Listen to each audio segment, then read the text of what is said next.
नमस्कार दोस्तों, कैसे हैं आप सब। उम्मीद करता हूँ सब अच्छे होंगे। बीएससी 6 सेमेस्टर की कंप्यूटर साइंस की first book data communication and computer network की इस सीरीज़ में हम आज 5th यूनिट पर पहुँच गए हैं, नेटवर्क लेयर। चलिए स्टार्ट करते हैं। पहला टॉपिक है network layer he. Network layer. A network layer is a third layer of OSI model. It is responsible for source to destination delivery of data across multiple networks. Internet working. Network layer OSI model की third layer है। इसका काम होता है data को source से destination तक पहुंचाना, चाहे बीच में मल्टीपल नेटवर्क हो या ना हो।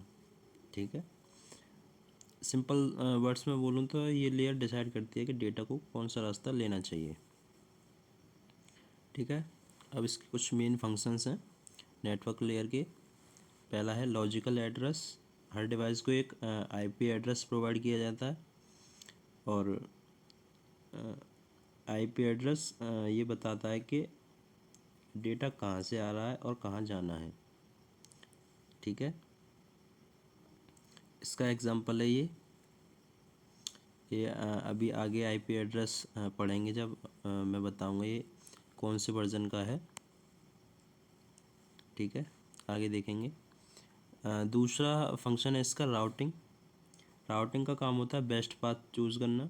डेटा कौन से या शॉर्टेस्ट या फास्टेस्ट रूट लेगा, ये डिसाइड करता है। Determine the best path from the source to destination using routing algorithms. ठीक है, तीसरा है पैकेट फॉरवर्डिंग। पैकेट फॉरवर्डिंग इसमें डेटा छोटे छोटे पैकेट्स में भेजा जाता है। ये पैकेट्स एक राउटर से दूसरे राउटर तक फॉरवर्ड होते रहते हैं जब तक वो डेस्टिनेशन तक ना पहुंच जाए। Send packets from one router to another moves data forward to destination. चौथा है फ्रेगमेंटेशन। फ्रेगमेंटेशन कभी कभी पैकेट साइज़ बड़ा होता है तो नेटवर्क लेयर उसको छोटे पार्ट्स में तोड़ देता है ताकि वो नेटवर्क में इजीली ट्रेवल कर सके। यही फ्रेगमेंटेशन होता है। Breaks large packet into smaller pieces done when packet size greater than network limit. ठीक है, और पांचवा फंक्शन है कॉन्जेशन कंट्रोल। अगर नेटवर्क में ट्रैफिक ज़्यादा हो जाए तो ये लेयर उसको कंट्रोल करती है। इससे ओवरलोड और डिले अवॉइड होता है। Avoid overload and delay. तो ये कुछ फंक्शंस थे नेटवर्क लेयर के। ठीक है, आगे बढ़ते हैं। इसमें आगे है design issue of network layer. Network layer के कौन कौन से डिज़ाइन इशू थे। Design issue of network layer are the key problem and decision that must be handle to ensure efficient and reliable data delivery across network. ये वो problem और decisions होते हैं जो एंश्योर करते हैं कि डेटा सही तरीके से और एफिशिएंटली डेस्टिनेशन तक पहुंच जाए। ठीक है, अब वो कौन कौन से इशू हैं। पहला है store and forward packet switching. इसमें डेटा को छोटे छोटे पैकेट्स में डिवाइड किया जाता है। जैसे यहाँ पैकेट 1, पैकेट 2, पैकेट 3 डायग्राम में देख सकते हैं। इस तरह पैकेट में डिवाइड किया जाता है। अब हर राउटर क्या करता है, हर राउटर पैकेट को रिसीव करता है, उसको थोड़ी देर के लिए स्टोर करता है मेमोरी में, और फिर उसको नेक्स्ट राउटर को फॉरवर्ड कर देता है। ठीक है, ये डायग्राम में देखिए यहाँ पैकेट 1, पैकेट 2, पैकेट 3 ये राउटर ए के पास जाएंगे। पहले इन्हें राउटर ए रिसीव करेगा, फिर अपने पास मेमोरी बॉक्स में स्टोर करेगा, उसके बाद राउटर बी को फॉरवर्ड कर देगा। ठीक है, इसके एडवांटेज क्या हैं। ये मेथड प्रॉपर डिलीवरी इंश्योर करता है, प्रॉपर डिलीवरी इंश्योर करता है और डेटा सेफली नेक्स्ट स्टेप तक पहुंचाता है। ठीक है, इसके डिसएडवांटेज ये है कि हर राउटर पैकेट को स्टोर करना पड़ता है। ऐसे हर राउटर को पैकेट स्टोर करना पड़ता है, जिसके लिए टाइम डिले होता है, इसके लिए एक्स्ट्रा टाइम लग जाता है। तो ये डिसएडवांटेज है। नेक्स्ट आगे बढ़ते हैं। अगला इश्यू है service provide to transport layer. Network layer must decide what type of service to provide. Network layer ये डिसाइड करता है कि डेटा को कैसे सर्विस के थ्रू भेजा जाए। तो ये दो टाइप की सर्विस होती हैं, एक कनेक्शन लेस सर्विस डेटाग्राम और एक connection oriented service virtual circuit.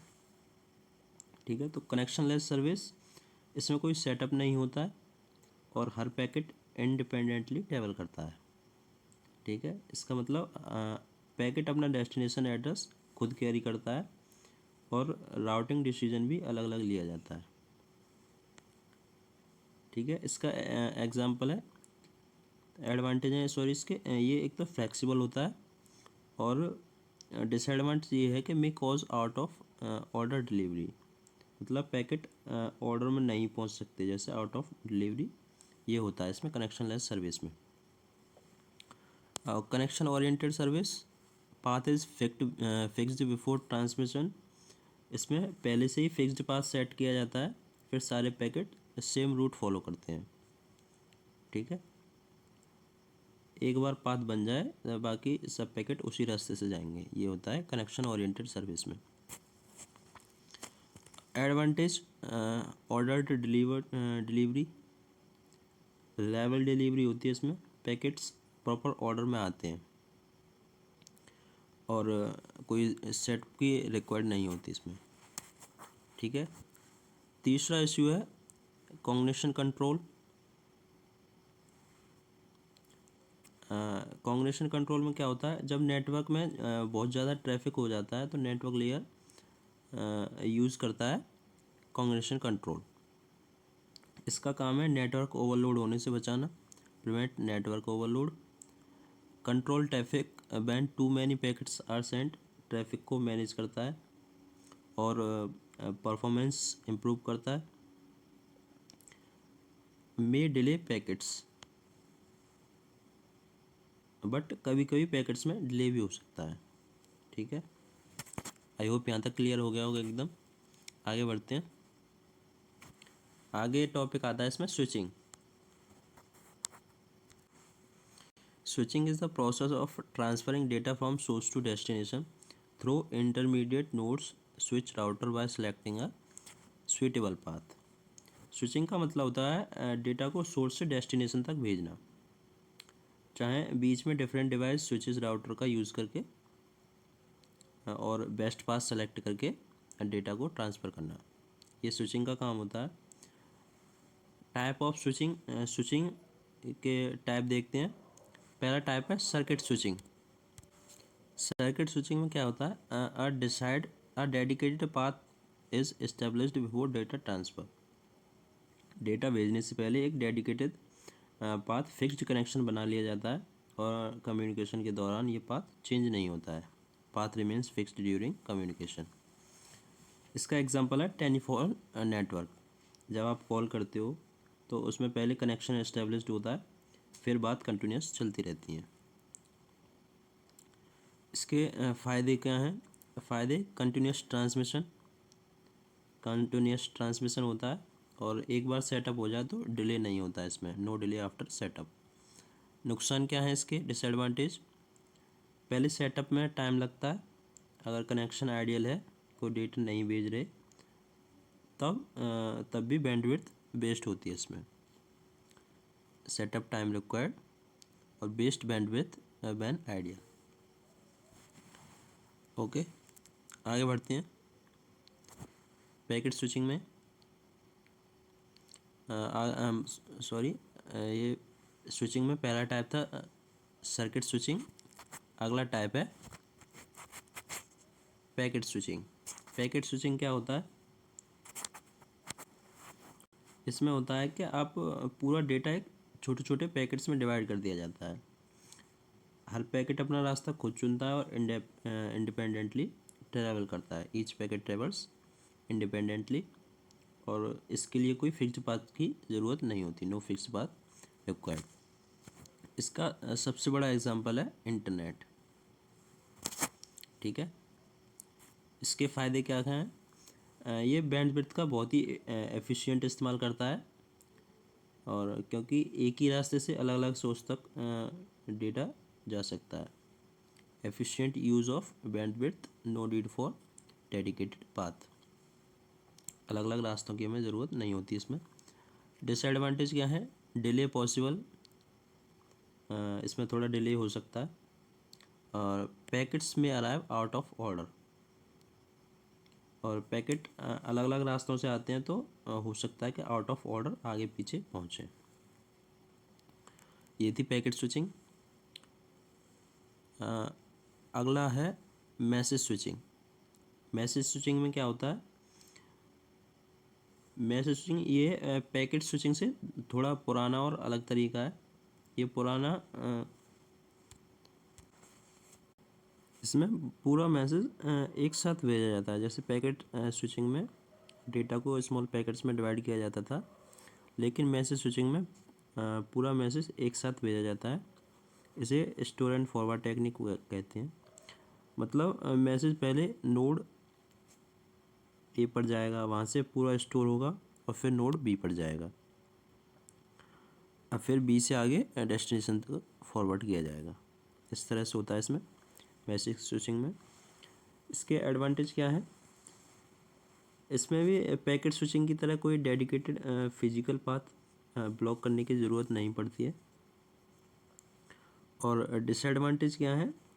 इसका सबसे बड़ा ड्रॉबैक ये है कि हाई डिले है इसमें, क्योंकि हर नोड पर मैसेज पूरा स्टोर होना पड़ता है, इसलिए काफ़ी टाइम लग जाता है, और नोड्स पर बड़ी स्टोरेज कैपेसिटी भी चाहिए।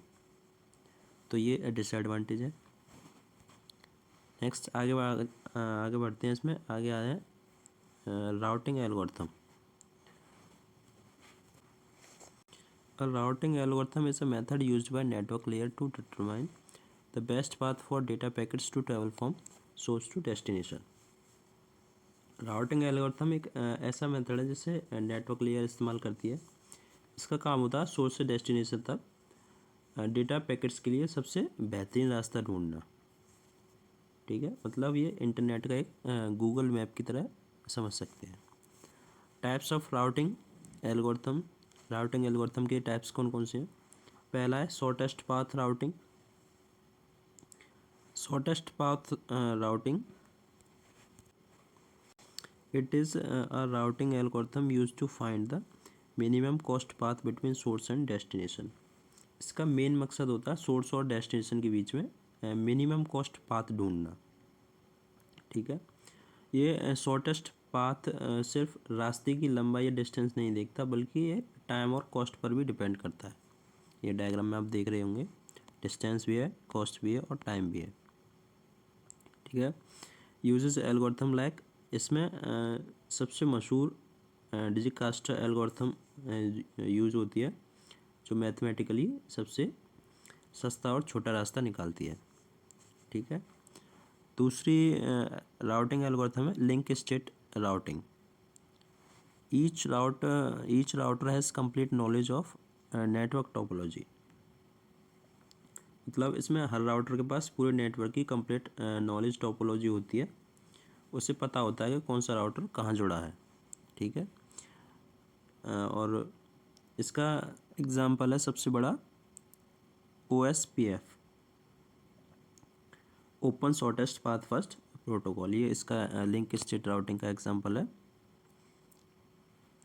इसके फ़ायदे ये हैं कि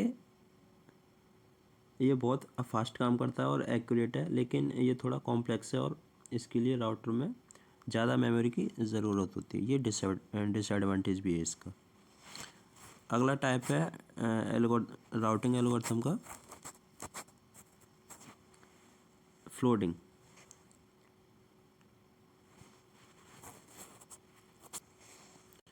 every incoming packet is sent on all outgoing links except the one it arrived on.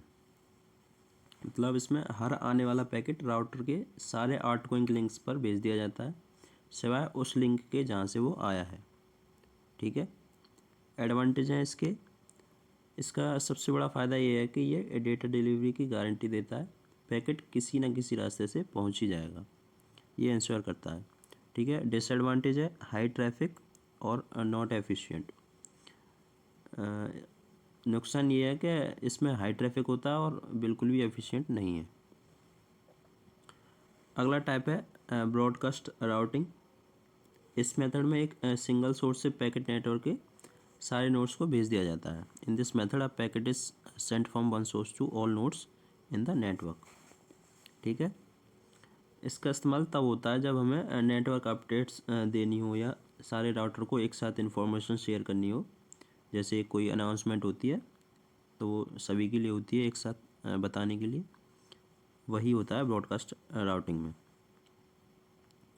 और अगला टाइप है मल्टीकास्ट राउटिंग। मल्टीकास्ट राउटिंग, इसमें डेटा को एक सोर्स से सिर्फ एक स्पेसिफिक ग्रुप को भेजा जाता है, सबको नहीं भेजा जाता। Data is sent from one source to specific group of nodes, not all. Uses group addressing. इसमें सिर्फ वही लोग डेटा रिसीव करते हैं जो उस ग्रुप का हिस्सा हैं। ठीक है, इसका एग्जांपल, सबसे बड़ा एग्जांपल इसका वीडियो स्ट्रीमिंग या ऑनलाइन क्लासेस। ऑनलाइन क्लासेस में सिर्फ वही स्टूडेंट वीडियो देख पाते हैं जो क्लास में ज्वाइंट होते हैं।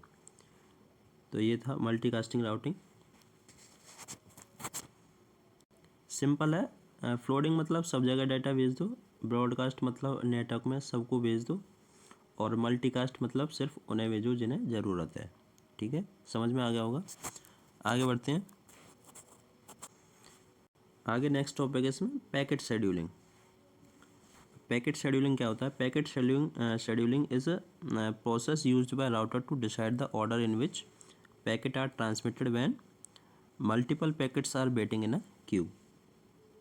पैकेट शेड्यूलिंग वो प्रोसेस है जिसमें राउटर तब यूज़ करते हैं जब क्यू में बहुत सारे पैकेट्स इंतज़ार कर रहे हों, ये तय करने के लिए कि पैकेट किस ऑर्डर में जाएंगे। ये पैकेट शेड्यूलिंग होती है। तो types of packet scheduling algorithm कौन कौन सी हैं? पहली है first come first serve, FCFS। FCS ये बिल्कुल सिंपल है, जो पैकेट पहले आएगा वही पहले जाएगा। जैसे हम किसी लाइन में लगते हैं, जो पहले आया है उसे उसका काम पहले हो जाता है, इसमें कोई पक्षपात नहीं होती। ठीक है। दूसरी एल्गोरिथम है शेड्यूलिंग एल्गोरिथम, प्रायोरिटी शेड्यूलिंग। यहाँ पर हर पैकेट अपना एक प्रायोरिटी लेवल होता है। Each packet has a priority level. जिस पैकेट की प्रायोरिटी हाई होगी उसे क्यू में आगे कर दिया जाएगा और वो पहले जाएगा। ठीक है, डायग्राम में देखिए, ये स्टार पैकेट है, इसकी प्रायोरिटी हाई थी तो इसे सीधे आगे निकाल दिया गया है। ठीक है, अगली है round robin scheduling. Round robin scheduling, इसमें हर पैकेट यूज़र को एक फिक्स टाइम स्लॉट होता है। इसमें each packet gets a fix time slot, time quantum. Packets are served one by one in cycle. Packets एक साइकिल में एक एक करके सर्व किए जाते हैं, पहले A, फिर B, फिर C, फिर D। ठीक है, ये बिल्कुल फेयर सिस्टम है जहाँ सबकी बारी आती है। और अगली शेड्यूलिंग है weighted fair queuing, WFQ। WFQ ये प्रायोरिटी और फेयरनेस का कॉम्बो है। पैकेट्स को उनकी प्रायोरिटी के हिसाब से वेट दिए जाते हैं इसमें। ठीक है, packets are given weights based on priority. Higher weight more bandwidth. ठीक है, मतलब जितना ज़्यादा वेट उतनी ज़्यादा बैंडविड्थ, मतलब इम्पोर्टेंट डेटा को ज़्यादा स्पीड और ज़्यादा रास्ता मिलता है। आगे बढ़ते हैं। आगे है टॉपिक इसमें internetworking. Internetworking is the process of connecting two or more different network so that they can communicate with each other as a single network. ये दो या दो से ज़्यादा अलग नेटवर्क्स को जोड़ने का एक प्रोसेस है ताकि वो सब मिलकर एक सिंगल नेटवर्क की तरह काम कर सकें। सिंपल वर्ड्स में इन्हें हम it means network of networks, नेटवर्कों का एक नेटवर्क। ठीक है, इस काम के लिए कुछ खास डिवाइसेस बनाई गई हैं इंटरनेट वर्किंग के लिए। तो वो डिवाइस पहली है राउटर। इसका काम है अलग अलग नेटवर्क्स को कनेक्ट करना। ये नेटवर्क लेयर पर काम करती है और डेटा के लिए रास्ता राउटिंग बनाती है। Connect different networks, work at network layer, performs routing. दूसरी डिवाइस गेटवे, ये थोड़ा स्पेशल है। जब दो नेटवर्क के प्रोटोकॉल अलग अलग हों तब गेटवे प्रोटोकॉल उन्हें कन्वर्ज करके तब उन्हें कनेक्ट करता है। ये गेटवे का काम है। और अगली डिवाइस है ब्रिज। अगर दो एक जैसे सिमिलर नेटवर्क हैं तो उन्हें ब्रिज जोड़ता है। ये डेटा लिंक लेयर पर ही डिपेंड है। Connect similar network, works at data link layer. अब आगे आता है टाइप्स ऑफ इंटरनेट वर्किंग। तो पहला टाइप है इसमें connectionless internetworking. No fixed path, each packet travel independently. इसमें कोई फिक्स्ड पाथ नहीं होता, हर पैकेट अपनी मर्जी से इंडिपेंडेंट होकर चलता है। इसका सबसे बड़ा एग्जांपल है आईपी, इंटरनेट प्रोटोकॉल। दूसरा type connection oriented internetworking. इसमें path is established first, reliable communication. इसमें डेटा भेजने से पहले एक प्रॉपर पाथ एस्टेब्लिश्ड किया जाता है। ये बहुत रिलायबल होता है क्योंकि इसमें पाथ पहले से ही फिक्स होता है। ठीक है, नेक्स्ट आगे बढ़ते हैं। Internet protocol IP. The internet protocol IP is a network layer protocol used to deliver packets from source to destination across network using logical address. IP एक नेटवर्क लेयर प्रोटोकॉल है जो डेटा पैकेट्स को source से सही destination तक पहुंचाने में मदद करता है। जैसे हमारे घर का एड्रेस होता है वैसे ही इंटरनेट पर हर डिवाइस का एक लॉजिकल एड्रेस होता है जिसे हम आईपी एड्रेस कहते हैं। ठीक है, अब वर्जन ऑफ आईपी, इसके दो फेमस वर्जन हैं, IPv4 और IPv6। सबसे पहले बात करते हैं IPv4 की। तो ये आईपी का सबसे पुराना और सबसे ज़्यादा यूज़ होने वाला वर्जन है। इसका साइज़ 32 बिट एड्रेस होता है और इसे डेसिमल फॉर्मेट में लिखा जाता है, जैसे 192.168.1.1। ये IPv4 वर्ज़न है, इस तरह लिखा जाता है IPv4 वर्ज़न में। और इसमें टोटल लगभग 4.3 बिलियन एड्रेस ही पॉसिबल है। पूरी दुनिया के लिए ये काफ़ी था, पुरानी दुनिया के लिए ये काफ़ी था, लेकिन आज के गैजेट्स के लिए ये कम पड़ रहा है, तो उसी के लिए IPv6 बनाया गया। IPv6 में इसका साइज़ है 128 बिट्स। ठीक है, जो IPv4 से कहीं ज़्यादा है। इसे हेक्साडेसिमल फॉर्मेट में लिखा जाता है, ये हेक्साडेसिमल फॉर्मेट में लिखा जाता है। और इसमें huge number of addresses, almost unlimited. इसमें इतने ज़्यादा एड्रेसेस हैं कि वो लगभग अनलिमिटेड हैं। अब हर डिवाइस, हर फ्रिज, स्मार्ट बल्ब अपना अलग अलग आईपी एड्रेस मिल सकता है। इतने ज़्यादा एड्रेसेस हैं IPv6 में। नेक्स्ट आगे बढ़ते हैं। Internet control protocol. इंटरनेट सिर्फ डेटा भेजने से नहीं चलता, उसे मैनेज करने के लिए भी कुछ कंट्रोल प्रोटोकॉल की ज़रूरत होती है। वो कौन कौन से हैं? वो पहला है internet control message protocol, ICMP। ये नेटवर्क का एक तरह से डॉक्टर या मैसेंजर है। ये नेटवर्क लेयर पर काम करता है और इसका काम है कि एरर रिपोर्टिंग और डायग्नोस्टिक। मतलब अगर नेटवर्क में कोई प्रॉब्लम है तो ये उसे रिपोर्ट करता है। ठीक है, एग्जांपल इसका सबसे बड़ा एग्जांपल है पिंग। जब इंटरनेट चेक करने के लिए पिंग कमांड चलाते हैं तो वो ICMP का इस्तेमाल करके कनेक्टिविटी चेक करने के लिए। ठीक है, पिंग इसका एग्जांपल है ICMP का। दूसरा प्रोटोकॉल है एड्रेस रिजोल्यूशन प्रोटोकॉल, ARP। इसका काम है आईपी एड्रेस को मैक एड्रेस में बदलना। ARP is use to find MAC address of a device from its IP address. ठीक है, लोकल नेटवर्क LAN में जब किसी डिवाइस को दूसरी डिवाइस से बात करनी हो और उसे आईपी तो पता हो लेकिन मैक एड्रेस पता ना हो, तो एआरपी का काम होता है ये, उस डिवाइस का मैक एड्रेस ढूंढ कर देना। ठीक है, इसका example, if a device know IP but not MAC, ARP find MAC. समझ में आ गया होगा। आगे अगला प्रोटोकॉल है dynamic host configuration protocol, DHCP. DHCP इसका काम है हर डिवाइस को ऑटोमेटिकली आईपी एड्रेस असाइन करना। सोचिए अगर आपको हर बार वाईफाई कनेक्ट करते वक्त खुद आईपी एड्रेस सेट करना पड़े तो कितना मुश्किल होगा। तो उस काम को डीएचसीपी करता है। जब भी आप अपने फ़ोन या लैपटॉप को वाईफाई से कनेक्ट करते हैं तो डीएचसीपी ही वो प्रोटोकॉल है जो आपके डिवाइस को तुरंत एक आईपी एड्रेस, गेटवे और डीएनएस प्रोवाइड कर देता है। ठीक है, आगे बढ़ते हैं। नेक्स्ट लास्ट टॉपिक है इसमें mobile IP. Mobile IP is a protocol that allow a device to move from one network to another while keeping the same IP address. Mobile IP एक ऐसा प्रोटोकॉल है जो किसी डिवाइस को अपना IP address बदले बिना एक नेटवर्क से दूसरे नेटवर्क में मूव करने की इजाज़त देता है। मतलब आपका डिजिटल एड्रेस वही रहेगा चाहे आप कहीं भी जाएं।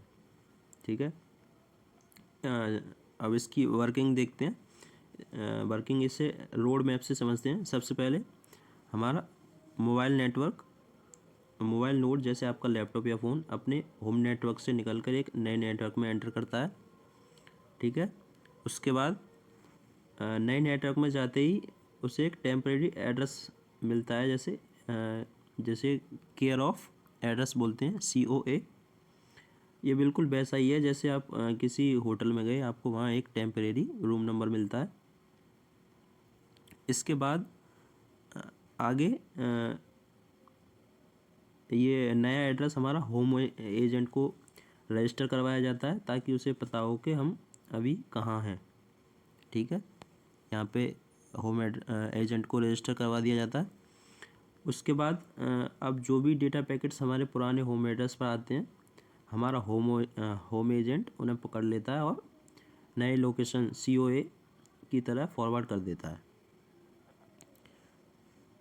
ठीक है, उसके बाद फाइनली सारा डेटा मोबाइल नोड तक पहुंच जाता है।